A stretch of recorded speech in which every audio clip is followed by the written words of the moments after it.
السلام علیکم جی، میں ہوں الوینا آغا۔ آج کی اس ویڈیو میں بات کروں گی اپوزیشن جماعتوں کے حوالے سے، لیکن ساتھ ہی ساتھ زیادہ فوکس جو ہوگا میرا اس ویڈیو میں وہ آج لیکڈ آڈیو ٹیپس جو ہیں اس کے اوپر بات ہوگی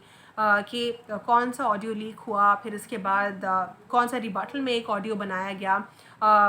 آڈیوز کون سے جینون تھے، کون سے جینون نہیں تھے، اور یہ کیا ہو رہی ہے، اور اس قسم کی سیاست کیا ہیلدی ہے پاکستان کے لیے، اور کیا یہ اداروں کے تصادم کی بات ہے۔ یہ تمام تر گفتگو آج کے اس ویڈیو میں کروں گی۔ سب سے پہلے میں بات کرنا چاہوں گی پی ٹی ایم کے حوالے سے۔ جس طرح آپ جانتے ہیں کہ جو پی ٹی ایم بنائی گئی تھی وہ پاکستان تحریک انصاف کی حکومت کو ختم کرنے کے لیے بنائی گئی تھی، اور پی ٹی ایم کی تمام تر جماعتوں کا یہ کلیم تھا کہ پاکستان تحریک انصاف جو ہے وہ حکومت نہیں کر پائے گی، اور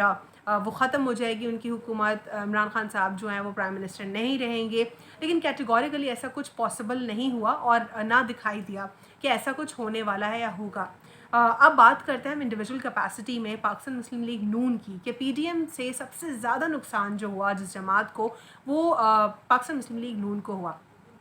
پاکستان مسلم لیگ نون نے، پی ایم ایل این نے اکیلے بھی انڈیویجول کیپیسٹی میں بھی اپنی ساکھ کو نقصان پہنچایا، ساتھ ہی ساتھ پی ڈی ایم کے پلیٹ فارم سے بھی انہوں نے اپنی ساکھ کو کافی زیادہ نقصان پہنچایا۔ جس قسم کی تقاریر انہوں نے کی مریم نواز صاحبہ نے، اور جس طرح انہوں نے بار بار انتشار کی بات کی اور نیشنل انٹرسٹ کو بھی ڈیمیج کرنے کی بار بار کوششیں کی گئی، تو سب سے زیادہ نقصان پی ڈی ایم کے پلیٹ فارم سے پی ایم ایل این کو ہوا۔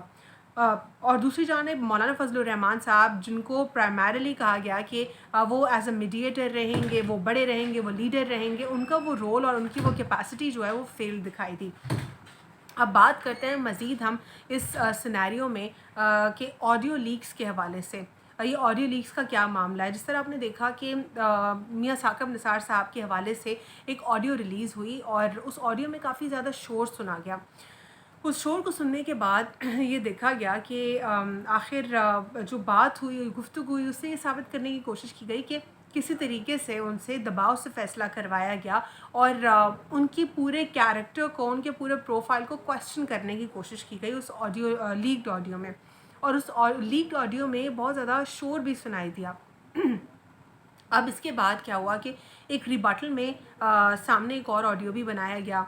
ظاہر ہے وہ فیک آڈیو بنایا گیا تھا، لیکن وہ یہ بتانے کے لیے، دکھانے کے لیے کہ کس طریقے سے ٹیمپرڈ آڈیو بن سکتے ہیں، اور یہ کوئی بڑی بات نہیں ہے۔ اس میں جو ہے نواز شریف صاحب کے حوالے سے تھا۔ نواز شریف صاحب جو ہیں وہ اس آڈیو میں یہ کہہ رہے ہیں کہ میں چور ہوں، میں نے پاکستان کی ساکھ کو نقصان پہنچایا ہے، اور میں پاکستان کا دشمن ہوں، اس قسم کی باتیں۔ اب آبویسلی وہ سب تو خود نہیں بولیں گے، تو یہ ایک ایسا آڈیو بنایا گیا تاکہ یہ دکھایا جا سکے کہ ٹیمپرڈ آڈیو بنانا مشکل نہیں ہے، اور آپ سے بہتر بنا سکتے ہیں ہم لوگ اگر آپ ہی ایسا اس قسم کا آڈیو بنا رہے ہیں۔ ثاقب نثار والے آڈیو میں کافی شور سنائی دے رہا ہے، جبکہ جو نواز شریف صاحب کا آڈیو بنایا گیا وہ کافی پروفیشنل، کافی حد تک پروفیشنل سننے میں آ رہا ہے۔ اب ایک اور آڈیو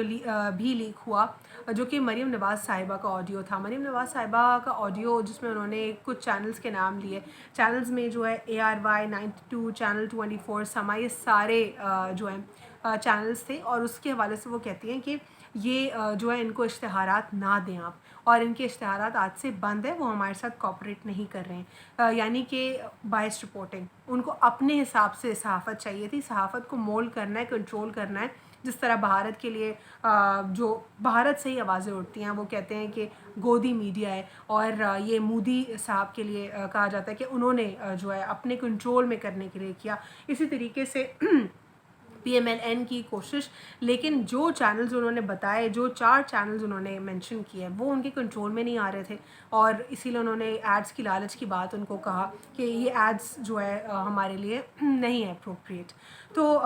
نہ ہم ان کو نہ دیں، یہ اپروپریٹ نہیں ہے، ہمارا پیسہ ضائع ہوگا۔ اب سوال یہ اٹھتا ہے، بہت سارے سوالات اٹھتے ہیں نا۔ پہلا سوال تو یہ کہ اوبویسلی انہی کے دور حکومت کی آڈیو ہے وہ، لیکن وہ کس حیثیت سے کنٹرول کر رہی تھی، وہ کون ہوتی ہیں؟ کیا وہ پرائم منسٹر تھی خود، یا کیا ان کے پاس پریس انفارمیشن کا عہدہ تھا، یا وہ ministry of information and broadcast کا حصہ تھی؟ وہ کون تھی، کیا تھی، کیسے کنٹرول کر رہی تھی؟ تو یہی سوال جو ہے آج ہم نے دیکھا کہ اس کے بعد جب یہ پورا سینیریو ہوا تو بہت سارے پولیٹیشنز بھی اس کے اوپر گفتگو کرنے لگے، صحافیوں نے شاید انفارچونیٹلی بہت زیادہ صحافیوں نے بات نہیں کی، خاص طور پہ کچھ چینلز اس کو ڈسکس نہیں کیا، ان کو ان کے فائدے کے مترادف لگا شاید، لیکن ہم نے یہ دیکھا کہ اس پورے سیناریو میں جہاں پہ سوالات اٹھ رہے تو عمران خان صاحب نے، وزیر اعظم صاحب نے بھی کابینہ میں جو اجلاس ہوا حال ہی میں، وہ اجلاس آٹے اور یوریا کے بحران کے حوالے سے تھا، جہاں پہ انہوں نے گفتگو کی کہ کس طریقے سے جو ہے معاملات کو ایڈریس کیا جا سکتا ہے۔ سندھ حکومت کو انہوں نے کافی کڑی تنقید کا نشانہ بنایا، لیکن اسی کابینہ کے اجلاس میں انہوں نے یہ بات بھی کی کہ مریم نواز صاحبہ کون تھی اور ان کا آخر کردار، رول اس میں، پورا کردار کیا تھا اس میں جو انہوں نے ادا کیا اپنا یہ رول، کہ کس طریقے سے وہ کنٹرول کرنا چاہ رہی ہیں میڈیا کو، اور یہ اس کے خلاف جو ایکشن ہونا چاہیے اور ان سے سوال ہونا چاہیے، اور بالکل درست بات کی خان صاحب نے۔ ساتھ ہی ساتھ اس پورے سیناریو میں ہم نے یہ بھی دیکھا کہ جو ثاقب نثار صاحب کی ساکھ کو نقصان پہنچانے کے لیے جو بات کی گئی ہے، آڈیو بنایا گیا ہے، صرف ان کو ڈیمیج کرنے کے لیے نہیں بنایا گیا، کیونکہ جب وہ چیف جسٹس آف پاکستان تھے تو اس وقت الیکشنز کا دور تھا اور 2018 کے انتخابات کو کوشچن کرنے کی کوشش کی گئی۔ یہ سازش، دوسری سازش جو اس میں آبجیکٹو ہے وہ یہ ہے کہ کس طریقے سے وہ اپنے آپ کو جو ہے ثابت کرنا چاہ رہے ہیں کہ ہم لوگ بے قصور ہیں اور ہمارے ساتھ زیادتی ہوئی ہے پی ایم ایل این کے ساتھ۔ یہ دوسرا آبجیکٹو ہے۔ تیسرا آبجیکٹو یہ جو فیصلہ آیا تھا میاں نواز شریف صاحب کی نااہلی کے خلاف، اس کو سیٹ اسائڈ کر دیا جائے۔ تو یہ 3 بیسک آبجیکٹو ہے، لیکن چوتھا آبجیکٹو جو انفارچونیٹلی زیادہ لوگوں کو نہیں دکھ رہا اور جو ہے اور سب سے بڑا میکرو لیول کے اوپر ہے، وہ یہ ہے اداروں میں تصادم، ٹکراؤ، فوج، جوڈیشل سسٹم، میڈیا،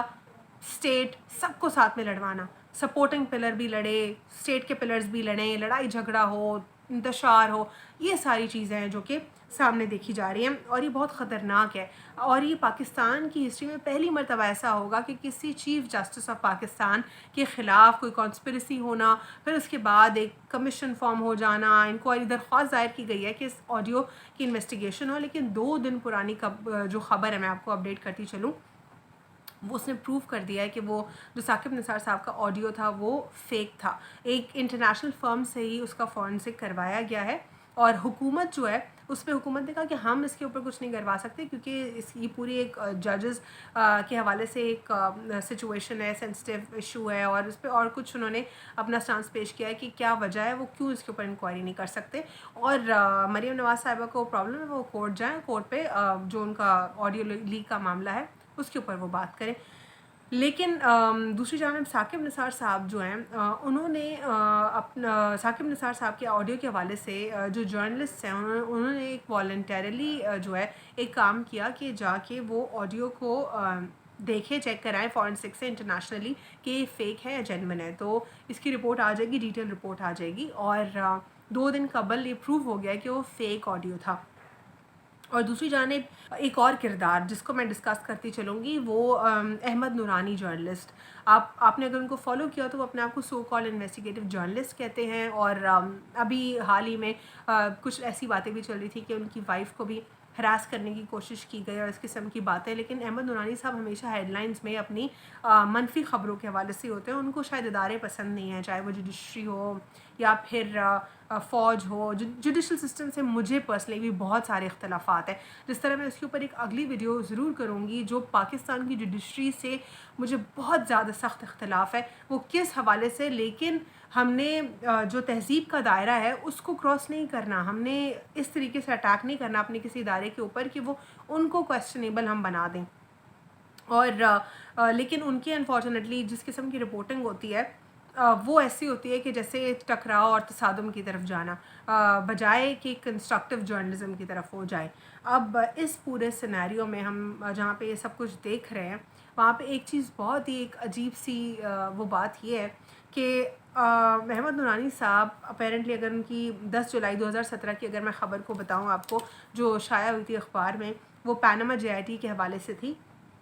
اور اس میں وہ کہتے ہیں کہ جے آئی ٹی نے جو ہے پرائم منسٹر، جو اس وقت کے پرائم منسٹر تھے نواز شریف صاحب، نااہل ہو گئے، جو بعد میں اوسٹڈ پرائم منسٹر کی ہیڈ لائنز لگ گئی، اور ان کے حوالے سے کہتے ہیں کہ وہ جے آئی ٹی نے ان کو کوئی گلٹی ثابت ہی نہیں کیا، اور لیکن جو ان کے بیٹے ہیں ان کو جے آئی ٹی نے ثابت کر دیا۔ تو یہ خبر جو انہوں نے پبلش کی، نہیں جے آئی ٹی کو وہ چیلنج کر رہے ہیں، جے آئی ٹی کی وہ رپورٹ آنے سے پہلے وہ بتا رہے ہیں اپنی طرف سے اس میں پروسیڈنگز کر رہے ہیں، اور کافی کنٹروورشل اسپیکٹ سے وہ خبر شائع کر رہے ہیں۔ تو اس کے بعد ان کو اپولوجائز بھی کرنا پڑا اپنی اسی خبر کو لے کر، اور بڑی بڑی اپالوجی پبلش کرنی پڑی کہ میری صحافت کے کریئر کو بھی ساکھ کو بھی نقصان ہوا ہے اس سے، میں معافی چاہتا ہوں، اور بہت لوگوں کے جذبات مجروح ہوئے میری خبر پڑھنے والوں کے. تو یہ پورا ایک سینیریو ہے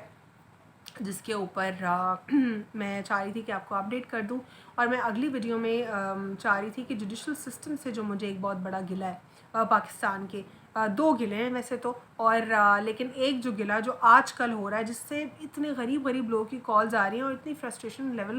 اتنا آپ کا ہائی ہو جاتا ہے نا جب آپ کو غریب لوگوں کی کال آتی ہے اور آپ ان کے لیے کچھ نہیں کر سکتے. مطلب میرے جیسے انسان کی شاید طبیعت اسی لیے پورا سال خراب ہوتی ہے، کیونکہ میں ایسے پروفیشن میں آ گئی ہوں جہاں پہ میں لوگوں کا دکھ اور درد دیکھ رہی ہوں، سن رہی ہوں، لیکن میں صرف بولنے کے علاوہ کچھ نہیں کر سکتی. تو میں اس حوالے سے بات کروں گی پاکستان کی جوڈیشل سسٹم کے حوالے سے کہ کہاں پہ لیکنگ اور کہاں پہ خرابی آ رہی ہے ہماری، اور وہ کیوں فکس نہیں ہو رہی ہے. اور خاص طور پہ کراچی کا معاملہ جو کنسٹرکشنز اور تعمیرات کے حوالے سے بہت زیادہ تکلیف دہ ہے. آج کے لیے اتنا ہی. اللہ حافظ. God bless you all.